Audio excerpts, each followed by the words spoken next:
एक तरफ जहां इंडिया में नीट 2024 स्कैम वायरल हो रहा है, वहीं दूसरी तरफ ट्विटर पे आपको देखने को मिलेंगे प्राइम मिनिस्टर मोदी और जॉर्जिया मेलोनी के फनी मीम्स, फनी वीडियोस जो वायरल हो रही हैं। एक तरफ देश में एक आक्रोश देखने को मिल रहा है मेडिकल स्टूडेंट्स में जिन्होंने इस बार के नीट एग्जाम दिए थे, वहीं दूसरी तरफ आपको एक सैलाब देखने को मिल रहा है ऐसे ऑडियंस का जो कि ट्विटर में #मेलोडी वाले फनी मीम्स को एंजॉय करते हुए पाए जा रहे हैं। एक तरफ तो देश से हमें ऐसी खबरें आ रही हैं कि मेडिकल स्टूडेंट्स हो चाहे इंजीनियरिंग स्टूडेंट्स हो, इन जनरल सारे स्टूडेंट्स में एक डिप्रेशन का रेट इंक्रीज देखने को मिला है। वहीं दूसरे तरफ ट्विटर में एक पूरा ही मसाला है जो कि ट्रेंड किया जा रहा है। जैसी कोई पॉलिटिकल एक्टिविटी होती है, जैसी कोई पॉलिटिकल घटना आती है, एक तरफ तो मामला बहुत ही ज्यादा सीरियस चल रहा है, वहीं दूसरी तरफ आपको देखने को मिल रहे हैं extreme level of entertainment doses. तो हो क्या रहा है, ये विरोधाभास क्यों देखने को मिल रहा है हमारे देश में?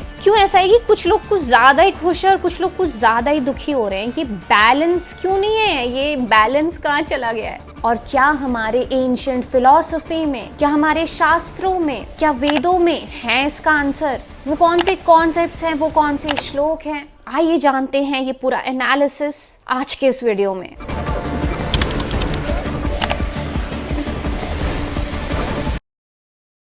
4 जून 2024 जब पूरा देश 2024 इलेक्शन रिजल्ट्स को सेलिब्रेट कर रहा था, तब ही अचानक एक और घटना भी होती है।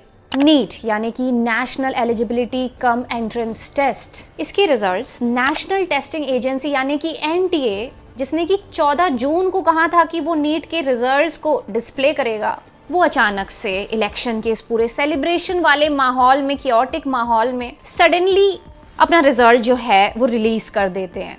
देखा जाता है कि स्टूडेंट्स जो हैं बहुत एग्रेसिवली प्रोटेस्ट करने लगते हैं क्योंकि वो सेटिस्फाइड नहीं रहते हैं नीट के रिजल्ट्स के साथ।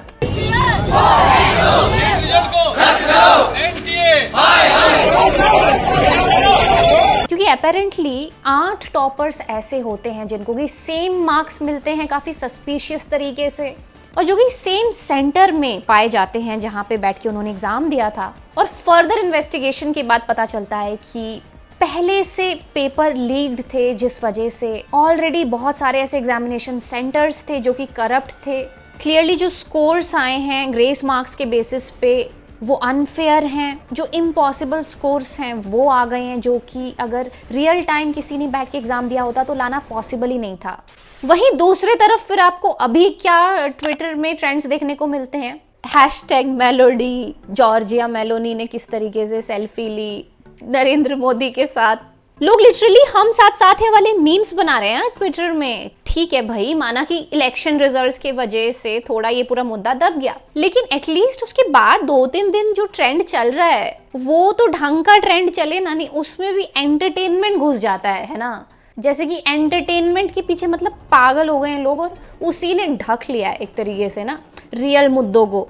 तो ये कोई नई बात नहीं है, ऐसा नहीं कि आजकल ये हो रहा है, क्योंकि काफी लोग है ना फिर बोलने आ जाते हैं कि यार ये आजकल का जमाना है इसलिए ऐसा हो रहा है, पहले तो ऐसा नहीं होता था, पहले तो ऐसा कुछ भी नहीं होता था। नहीं, ये हमेशा से होता आया है। और कैसे बोल रही हूं मैं ये कि ये हमेशा से होता आया है? यहीं पे आता है हमारे वीडियो का नेक्स्ट पार्ट, जहां पे हम देखेंगे कि किस तरीके से ऑलरेडी हमारे शास्त्रों में कुछ ऐसे कॉन्सेप्ट्स हैं, कुछ ऐसे श्लोक हैं जो कि ऋषि मुनियों ने इतने हजारों साल पहले लिखे थे। उनमें ऑलरेडी आपको ये झलक देखने को मिलेगी कि क्यों ये पूरा केओस हो रहा है। जैसे अगर आप भगवत गीता के चैप्टर 3 का श्लोक नंबर 35 देखें, जिसमें कहा जा रहा है, श्रेयान स्वधर्मो विगुणः परधर्मात् स्वनुष्ठितात् स्वधर्मे निधनम श्रेयः परधर्मो भयावह।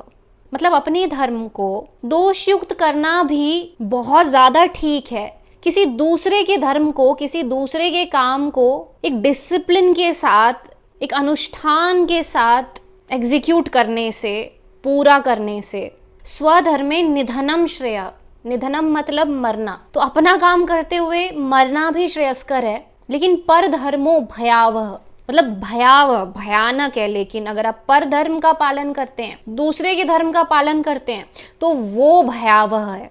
तो बेसिकली वो श्लोक है गीता का, जब श्री कृष्ण अर्जुन को ये समझाते हैं जब अर्जुन कहते हैं कि उनको नहीं पता कि उनको क्या करना चाहिए, युद्ध करना चाहिए कि युद्ध नहीं करना चाहिए, वो लिटरली कंफ्यूज रहते हैं रण क्षेत्र में। तो कृष्ण जब उनको स्वधर्म क्या है और स्वधर्म करने से क्या मिलता है, क्या लाभ मिलता है, जब वो ये समझाते हैं अर्जुन को, तब वो ये श्लोक कहते हैं। तो श्री कृष्ण खुद कहते हैं कि भाई तुम अपना काम ना दोषों के साथ भी करोगे, थोड़ा ठीक नहीं भी होगा, क्वालिटी ठीक नहीं होगी या कुछ उसमें दोष रहेंगे तो भी चलेगा, लेकिन वो तुम्हारा खुद का धर्म होगा, वो तुम्हारा खुद का काम होगा।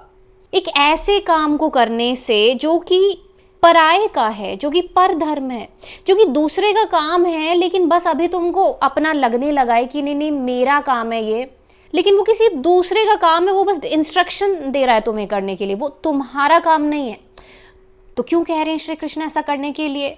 वो नेक्स्ट ही लाइन में देखिए वो एक्सप्लेन भी कर दे रहे हैं अच्छे से। वो कह रहे हैं कि क्योंकि अर्जुन अपने धर्म को करते हुए मरना भी अच्छा है, स्वधर्मे निधनम श्रेयः, अपने धर्म को करते हुए मरना भी अच्छा है, लेकिन जो दूसरे के धर्म का पालन करता है ना, जो पर धर्म का पालन करता है, वो भयानक है, भयावह है।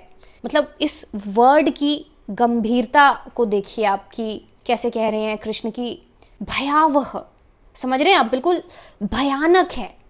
मतलब मरने का कंपैरिजन कर रहे हैं कि भाई तुम मर जाओ, निधनम श्रेयः, तुम मर जाओ, बहुत बहुत अच्छा है, तुम्हें बहुत अच्छी मौत मिलेगी, लेकिन पर धर्म का पालन मत करो। तो ये जो पूरा मामला है, चाहे वो नीट का हो या मेलेडी वाले मीम का हो, कोई भी मामला हो, कोई भी मामला हो, यहाँ पे भी बिल्कुल सीधी सीधी यही बात लागू हो रही है। अब देखिए सीधी सीधी यही बात लागू हो रही है। फॉर एग्जाम्पल अगर आप नीट के एग्जाम को देखें तो क्यों ऐसा हो रहा है भाई कि इंडिया में बस 2 ही एग्जाम होते हैं, 3 ही एग्जाम होते हैं, जिसके पीछे इतने सारे लोग फाइट कर रहे होते हैं और सीट्स भी बिल्कुल लिमिटेड होती है। मतलब ऐसा हो रहा होता है कि इतने सारे लोग जो हैं फाइट कर रहे हैं बस कुछ चंद सीटों को पाने के लिए। तो पहले ही उनको पता है कि हार तो फिर तो निश्चित ही है ना, 3 या 4 ही सीट है और उसको अप्लाई करने वाले 100 लोग हैं, 1000 लोग हैं, ठीक है। तो ठीक है भाई, 4 लोगों का तो हो जाएगा, उनके फ्यूचर का तो आपने बंदोबस्त कर दिया, लेकिन बाकी लोगों का क्या? तो ऑलरेडी वो जो पूरा सिस्टम है वही वैसा डिजाइंड है कि वो परधर्म का पालन कर रहा है, उसमें स्वधर्म जैसा तो कुछ है ही नहीं। तो आपने एक ऐसे देश में जहाँ पे ऑलरेडी इतने सारे लोग हैं, उनके लिए आपने क्या रखे हैं? लिमिटेड एग्जाम्स रखे हैं। नहीं, कुछ ही एग्जाम्स होंगे और वो कुछ एग्जाम्स में भी कुछ ही सीट्स होंगी, और सारे कॉलेज आपने वैसे ही बना दिए हैं जो कि उन्हीं एग्जाम्स को केटर करते हो। तो ऑलरेडी क्लियरली एक परधर्म जैसा सिस्टम यहाँ पे क्रिएट हो गया है कि भाई अगर हमारे देश में आपको रहना है तो यही सिस्टम आपको फॉलो करना पड़ेगा। कुछ ही सीट्स होंगी जो मिलेगी, भले हजारों में लोग लड़ रहे हो, मर रहे हो, कट रहे हो, मरो तुम लोग, हमको क्या है। और बचपन से ही वैसे ही सोशली कंडीशन भी किया जा रहा है बच्चों को कि भाई या तो इंजीनियर बन सकते हो या तो डॉक्टर बन सकते हो। मतलब पूरे वर्ल्ड वाइड कहीं ये देखने को नहीं मिलता कि अगर कोई बच्चा पैदा हो रहा है देश में तो या तो वो इंजीनियर बनेगा या डॉक्टर बनेगा। तो बेसिकली आपने एक लिमिटेशन लगा दिया, एक परधर्म वाला सिस्टम लगा दिया है। भाई हर ह्यूमन बीइंग अलग है, यूनिक है। ह्यूमन बीइंग्स और जानवर में यही फर्क है कि सारे जानवर सेम तरीके से बिहेव करते हैं, लेकिन ह्यूमन बीइंग्स में एक यूनिकनेस होता है, एक यूएसपी होती है, सबका अलग अलग टैलेंट होता है। कोई अगर एनालाइजेशन स्किल्स में अच्छा होता है, किसी की अगर डेटा एनालिसिस फास्ट होती है, तो वो गाने में अच्छा नहीं होता, कोई स्पोर्ट्स में अच्छा होता है। और जो नया बच्चा फ्यूचर में पैदा भी होने वाला है, वो भी आपको नहीं पता कि कौन सी यूनिक स्किल को लेके पैदा होगा, क्योंकि अनंत स्किल्स हैं ह्यूमन बीइंग्स में जो कि डेवलप हो सकते हैं। क्योंकि जो आत्मा है वो अनंत है, जो उच्चतम संभावना है एक ह्यूमन बीइंग की, जहां तक वो पहुंच सकता है, वो अनंत है।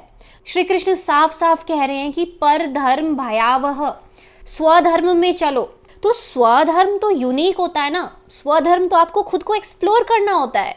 कोई भी नहीं बता सकता आपको कि आपका स्वधर्म क्या है। तो बाय डिफॉल्ट हम देखिए कहाँ चल रहे हैं, हम बिल्कुल गीता के विरुद्ध चल रहे हैं यहाँ पे। मतलब भगवत गीता जो कि उच्चतम फिलॉसफी मानी गई है ऑल ओवर द वर्ल्ड, मतलब ये तो प्रूवन है यार, सबने एक्सेप्ट किया है, चाहे वो वेस्टर्न फिलोसोफर्स हो, दार्शनिक हो, विचारकर्ता हो, या इंडियन फिलोसोफर्स हो, इंडियन वैज्ञानिक हो, सबने ये चीज़ वेरीफाई करी है कि भगवत गीता, वेदांत के जो कॉन्सेप्ट्स हैं, उससे ऊंची कोई फिलॉसफी नहीं हो सकती। वो बिल्कुल उच्चतम शिखर है जो कि हमारे वेदों से आ रहा है, जो कि इंडिया से आ रहा है। तो सोचो, इंडिया टॉप पे है एक तरीके से। अगर आप फिलॉसफी का पूरा, साइकोथेरेपी का पूरा ये डिपार्टमेंट देखें, तो ऐसा देश जहाँ पे फिर भगवत गीता के प्रिंसिपल्स को एक्चुअली में फॉलो करना चाहिए था, इस तरीके से लॉज बनाने चाहिए थे कंट्री में जो कि भगवत गीता के श्लोकों से अलाइन होते हो। लेकिन नहीं, वहीं हम विरुद्ध चलने लगे हैं भगवत गीता के खुद के ही कॉन्सेप्ट से। और क्योंकि ये बात सबको पता है कि ऐसा हो रहा है, कि एजुकेशन सिस्टम में कमियां हैं, एजुकेशन सिस्टम ठीक नहीं है, कि जितने यूथ है इंडिया के, जो ये हजारों करोड़ों यूथ है इंडिया की, ये अपने अपने स्वधर्म का पालन नहीं कर पा रहे हैं।